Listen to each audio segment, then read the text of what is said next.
Praise the Lord மக்களே. எதையும் எதிர்பார்க்காம கிடைக்கிற அன்பு ரொம்ப கிரேட் தானுங்களே. நான் எப்படி இருப்பேன்னு தெரியாமல், நான் எப்படி பேசுவேன்னு தெரியாமல், நான் எப்படி பிஹேவ் பண்ணுவேன்னு தெரியாமல் நம்மக்கிட்ட காட்டுற அந்த அன்பு இருக்குது பார்த்தீங்களா, வேற லெவலுங்க. அந்த ஸ்மைலாக இருக்கட்டும், அந்த வெல்கம் பண்ணுற விதமாக இருக்கட்டும். நாங்கள் கிறிஸ்மஸ் அன்னைக்கு போன செகண்ட் ஹோம் தாங்க இது. அரண் இல்லம் தண்டுரையில் இருக்குங்க. இது நடத்துகிறவங்க ஒரு லேடிங்க, சரிங்களா.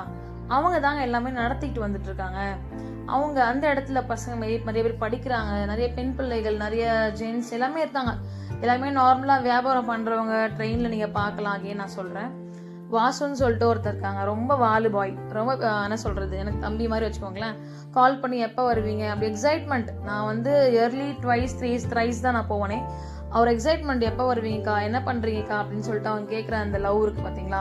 நாங்கள் வாசல்லே வெயிட் பண்ணி எங்களை வெல்கம் பண்ணிவிட்டு எப்போ வருவீங்க, வந்துட்டிங்களான்னு சொல்லிட்டு என்னை பார்க்கவே முடியாது அவங்கள. ஆனால் அந்த அன்பு வந்து ரொம்ப கிரேட்டுங்க. அந்த இடத்துல நாங்கள் போயிட்டு நாங்கள் ப்ரொவிஷன்ஸ் கொடுத்துட்டு அவங்களுக்கான அந்த கேக் எல்லாமே கொடுத்துட்டு அவங்க கூட உட்காந்து நாங்கள் பாட்டு பாடிட்டு, அங்கேயும் ஒரு பெரியவர் சூப்பராக ஒரு பாட்டு பண்ணாருங்க. நல்ல பாட்டு அவர் பாடினார் எங்களுக்காக. டான்ஸ்லாம் அவங்க ஆடினாங்க. அந்த எக்ஸைட்மெண்ட் எங்களை பார்த்ததும் ஒரு ஹாப்பினஸ் அவங்களுக்கு வந்துச்சு பார்த்தீங்களா. அந்த ஹாப்பினஸ் அவங்களுக்கு கொடுக்கணுங்க.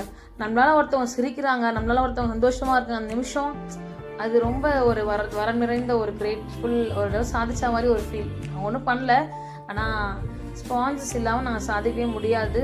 Thank you for the sponsors again. நான் ஒவ்வொரு ஹோம் போனதுக்கும் நாங்கள் ஸ்பான்சர்ஸ் வந்துட்டே தான் இருக்காங்க. இந்த ஸ்பான்சர்ஸுக்கும் ரொம்ப தேங்க்ஸ் சொல்லிக்கிறேன்.